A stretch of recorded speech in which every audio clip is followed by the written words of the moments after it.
Here's the truth about turning your Etsy shop into an income stream without spending an insanely amount of time on it. I would guess over 95% of Etsy sellers are new to business and entrepreneurship, and that learning curve could be steep.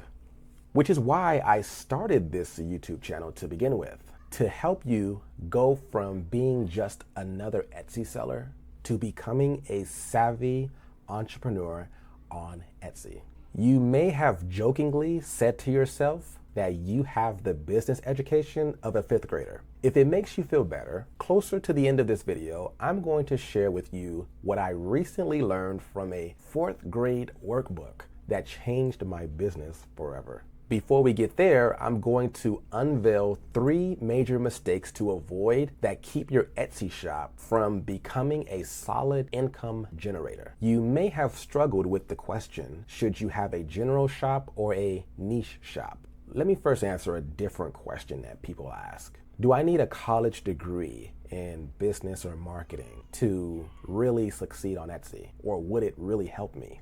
I studied business before, during, and after college. Although I loved my experience, I didn't learn what a niche really was. I've started about 20 businesses over the years and lost an embarrassing amount of money while still not truly understanding what a niche was. After all of that, I realized my confusion around the word is because so many people use it loosely and outside of its meaning. So, to block out the noise, I had to put together my own formula for how to niche. What qualifies me to do that is I paid with my money, time, and tears to learn this. And because I don't want you to feel the pain I felt from my losses, I want to give it to you here for free. So what I teach is that niches are not products, number 1. Number 2, it is better to focus on submarkets, segments, and niches. The analogy I use is this. If the world is the submarket, then a segment is kind of like a developed country, and a niche is kind of like an undeveloped country. In an undeveloped country, you have the opportunity to pull together people with the same demographics, mindset, and aspirations. You serve those people and become the leader of that country and be known around the world for what your country's competitive advantage is. There are always exceptions, but in my opinion, based on what I've seen work, the clearer you get on a niche, the easier it will be to make money on Etsy. So mistake number 1 is trying to focus on multiple niches. If you're looking for more free lessons, I have a free ebook where I teach my overall Etsy strategy in 5 pages. Go to the link in the description to download your free copy today. Back to the content. Long before I found Etsy and before I was 18 years old, I started a multi-level marketing business under my mom's name, with her permission, of course. And there were 2 concepts that were kind of a cross between entrepreneurship and personal development that I learned. And when I learned them, they became so engraved in my psyche ever since.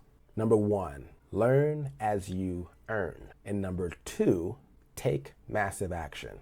After being exposed to that experience, I approached every spark of ideas or desires in the name of those 2 concepts. From business opportunities to networking opportunities to job opportunities to skills I wanted to learn and hobbies I wanted to take up. For me, the spark becomes a flame when I learn as I earn and take massive action. And you need that flame to get through the learning curve at the beginning of something new. But if you want to know everything before you start, or want to make sure you do everything correctly, that spark may never become a flame. Your enthusiasm may go away, and you don't end up taking the actions necessary to see the results you want. Then you end up quitting or half quitting. This next story is going to wrap up mistake number 2. My e-commerce journey started on Amazon in 2017. I saw the opportunity, I bought a course, and I was so excited I didn't get halfway through the course. I just got going and started making money right away, taking massive action and learning as I was earning. In 2018, my revenue was in the 6 figures. But by 2019, I became fed up selling on Amazon, in addition to dealing with multiple business and personal crises during those 3 years. So I decided no more Amazon. And while I was phasing out of selling on Amazon, I was searching for my next opportunity. I discovered one, selling on Etsy. I wasn't sure if it would work, but I didn't have anything to lose. I jumped in. I didn't know about Etsy YouTubers. I had no photography experience. My descriptions were almost non-existent. No strategy. Didn't know what SEO was or meant. I had nothing but those 2 concepts that I learned from multi-level marketing and an idea. I sold $50,000 my first year and multiple 6 figures in the following years. Now, just to be balanced on this message, I want to remind you about when I mentioned earlier that I had a business where I lost an embarrassing amount of money. I was operating under the same 2 concepts and an idea there as well. The key is to avoid perfectionism and turn your spark, your idea, into a flame that will move you to action to test your ideas on Etsy as quickly and cheaply as possible. If you're getting value so far, please hit the subscribe button to let me know you want more content like this. Carrying on to mistake number 3. How do you eat an elephant, metaphorically speaking? There's a concept called The Gap and the Gain by business coach and author Dan Sullivan. The idea is to change how you measure yourself.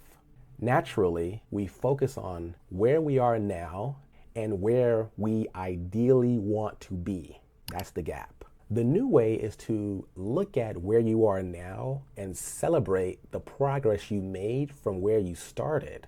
That area is called the gain. I am now a self-proclaimed product photographer.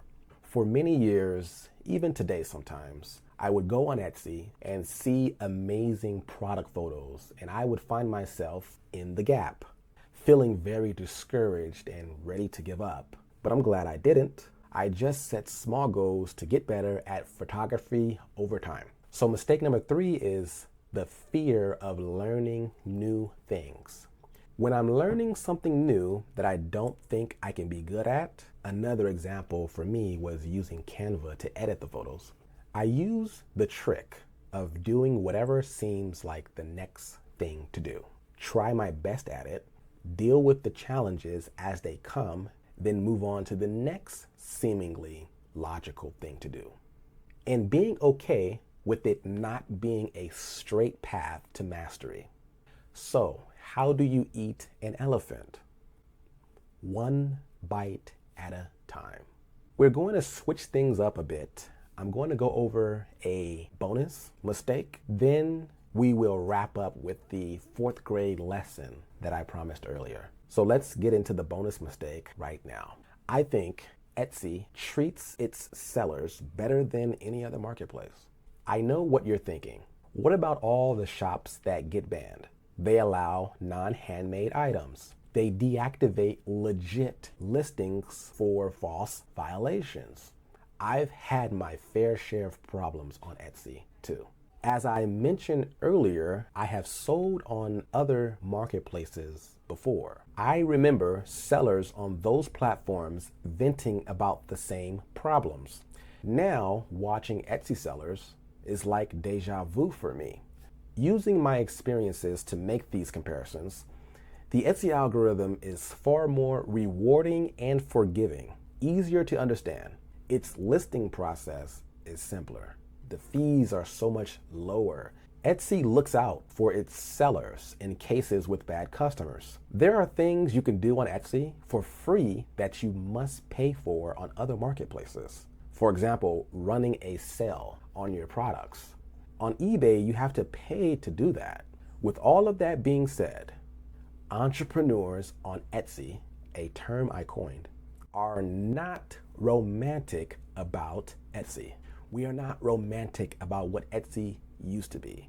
We do not focus on critiquing how Etsy decides to run its business. What we are romantic about are our goals to supplement our income, replace our income, travel more, spend time with our kids, learn valuable skills, and fill in the blank with your goal. And we get there by getting as clear as possible on a niche opportunity, leveraging Etsy's algorithms by aligning our business with Etsy's goal, which is to show the right product to the right customer at a time they are most likely to buy. I explain more in my free ebook in the link in the description. So this is a lesson from a 4th grade handbook. If you can understand this lesson, it is the only business education you need. So there are functions and commands. Functions are like tasks that can be done repeatedly. The example in this lesson is brushing teeth. Commands are the steps to complete the repeatable task. The reason this lesson stood out to me is because for a long time prior to seeing this, I was trying to work out in my mind, what is the clear difference between marketing and sales? Sales is the task. Marketing is the steps to complete that task. Next, I'm going to show you how this works on a business off Etsy to help you really understand how this can work on Etsy. So the function or repeatable task in this example is starting a car dealership. What steps would I take if I wanted to open car dealerships in every single state of this country? So first, I would decide on a location, a strategic location near a freeway exit, and it would be on a major street corner. I would have large, clean signage, so that way people driving on the freeway will see my sign, and it will light up 24/7. I will have a cleaning crew to clean the cars on a frequent basis. I would have a easy to say or easy to remember dealership name. So in this example, it's Easy Peasy. I would also have some type of slogan or a mascot or both for that location. And then next, I would advertise on local media, television, social media, or local events, all local. The lot will be full of cars, most likely to be bought by the people in the target area. I would have a pricing strategy that creates a sense of urgency. Then I would also have nice, friendly salespeople and aftercare services after they buy the car. You can also use this formula in so many other ways. There are some tasks that are repeated less frequently, like once a month or once a quarter. For example, Etsy SEO optimization. So if my function is SEO optimization for an Etsy shop, here are a few steps I would take to get that done. Research keywords, optimize metadata, listing optimization, attribute consistency, compelling descriptions, alt text optimization, and performance monitoring. So you made a great choice to watch this video. And even though you've learned a lot of powerful Etsy tips, if I were to start over, I would do things a lot differently than you think. So make sure you watch this next video to learn how to get more of the results you're seeking with less of the headache. I'll see you there.